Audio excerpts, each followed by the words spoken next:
Zee 24 तास एक पाऊल पुढे.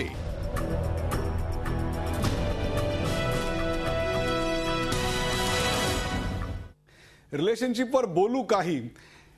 आपण अशी रिलेशन्स बघतोय की जी 2 दिवस राहतात, 2 दिवस तुटतात, परंतु अशी काही नाती असतात की जी 5-5 दशकं सुद्धा टिकतात. आम्ही अशाच एका जोडप्याशी बोललो ज्यांना आपण गेली 5 दशकं मराठी घराघरात पाहिलेलं आहे, अनेक चित्रपटातनं नाटकातनं पाहिलेलं आहे. बघूया त्या या रिलेशनशिप बद्दल काय म्हणले.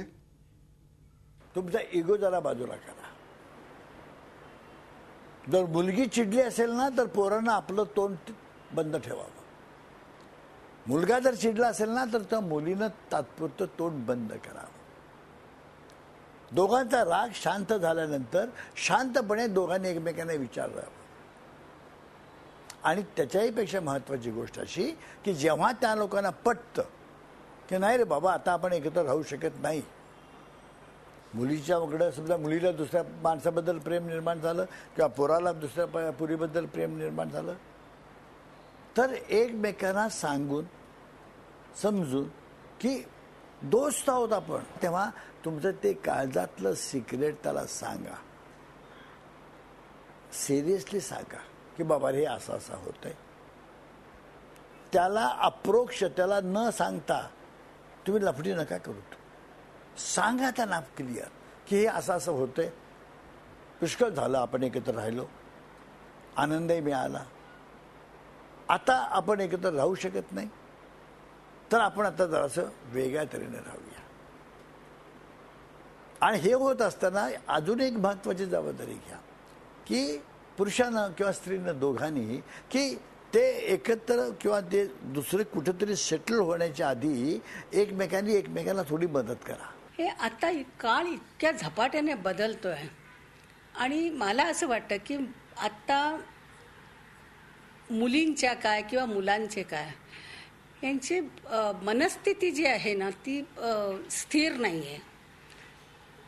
असं असेल की संस्कार असतील किंवा फ्रस्ट्रेशन त्यांना लगेच ते एकदम हे होतात, अरे नापास झालो, चला जा जीव द्या.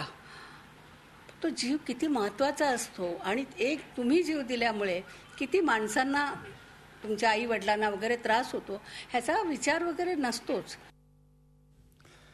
एक जीव गेल्यानंतर एका कुटुंबाला एका पिढीला काय त्रास होत असतो याविषयी बोलले. त्यापेक्षा सुद्धा रिलेशनशिपमध्ये बाहेर पडताना काय हळुवारपणे आणि काय नाजूकपणे हे सगळं हाताळायचं हे सुद्धा रमेश देव यांनी आपल्याला सांगितलं.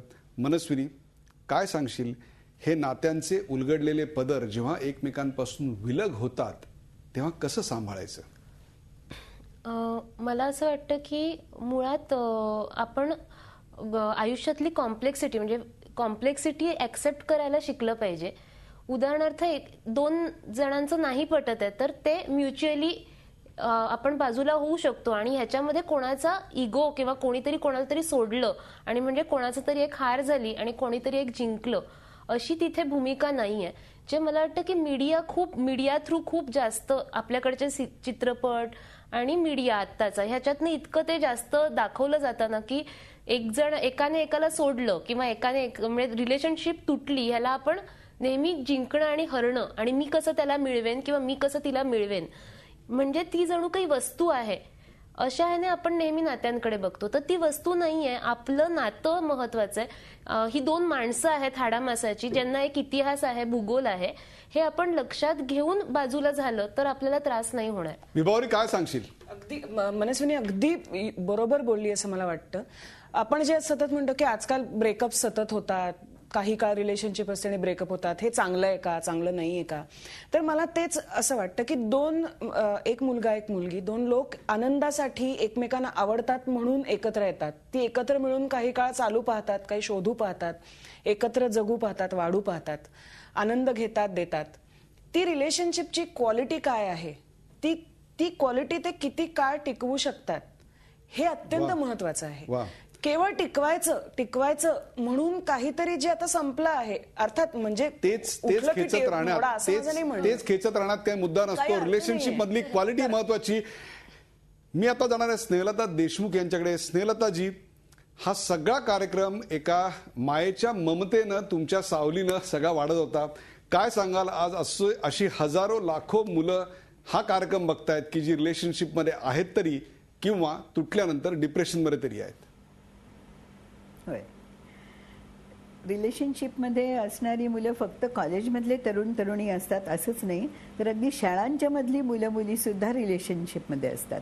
आणि कित्येक वेळेला मी असं बघते, जेव्हा शाळांना भेट देते तेव्हा ह्या रिलेशनशिपमध्ये त्यांचे शिक्षक सुद्धा कधी कधी खतपाणी घालतात. आणि हे मात्र होऊ नये असं मला वाटतं. म्हणून मी अनेक शिक्षकांना सांगते की जेव्हा तुम्हाला हे दिसतं त्याच वेळेला त्यांना समजावून सांगा. आणि अनेक वेळेला असंही आहे की लैंगिक शिक्षण नको, परंतु लैंगिक शिक्षणामुळे काही जर त्यांच्या ज्ञानात भर पडणार असेल तर त्याला लैंगिक शिक्षण न म्हणता जे आपण शिक्षण देतोय त्याच्यामध्ये त्यांना माहिती तरी करून देणं हे अतिशय महत्त्वाचं आहे, अगदी त्यांच्या शाळेच्या वयापासनं. कॉलेजमध्ये आल्यानंतर तर ती स्वतंत्रच असतात, कारण त्यांच्यावरती कुठचाही शिक्षकांचा तसा दबाव नसतो. मोठं झाल्यानंतर मात्र जसं विभावरी आणि हिला मनस्विनी की मनस्विनी म्हणाली की मोठं झाल्यानंतर नुसतं आपण जर एकत्र राहू शकत नसलो तर ते नुसतं ताणण्यात काही अर्थ नाही. ह्याच्यापेक्षा सुद्धा त्यांना ही रिलेशनशिप तुटणं हे मुलांच्या दृष्टीने फार घातक असतं. आणि म्हणून ही रिलेशनशिप जेवढी शक्यतोवर आपल्याला सांभाळता येईल तेवढी आपण सांभाळायला पाहिजे. रिलेशनशिप जेवढी सांभाळता येतील तेवढी सांभाळणं जास्त गरजेचं असतं, परंतु ती जर सांभाळता येत नसतील तर त्यातनं तितक्याच हळुवारपणे त्यातल्या कॉम्प्लेक्सिटी समजत बाहेर पडणंही महत्त्वाचं असतं. त्यातले कायदेशीर बाजू, त्यातले धोके आधीच समजावून घेतले पाहिजेत. हाच या सगळ्या कार्यक्रमाचा संदेश होता. या कार्यक्रमाच्या सुरुवातीला आम्ही तुम्हाला एक प्रश्न विचारला होता. आजचा रोखठोक प्रश्न जनमताच्या कौलासाठी होता, तरुण तरुणींच्या रिलेशनशिपला उथळपणा वाढतोय का?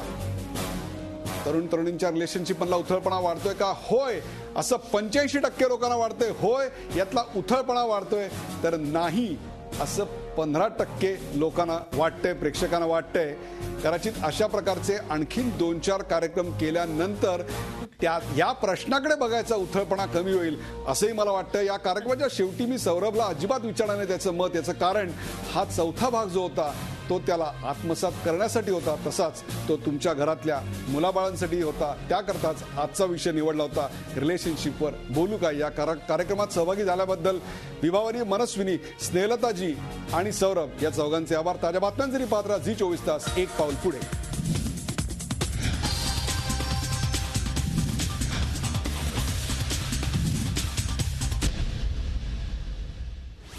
झी 24 तास.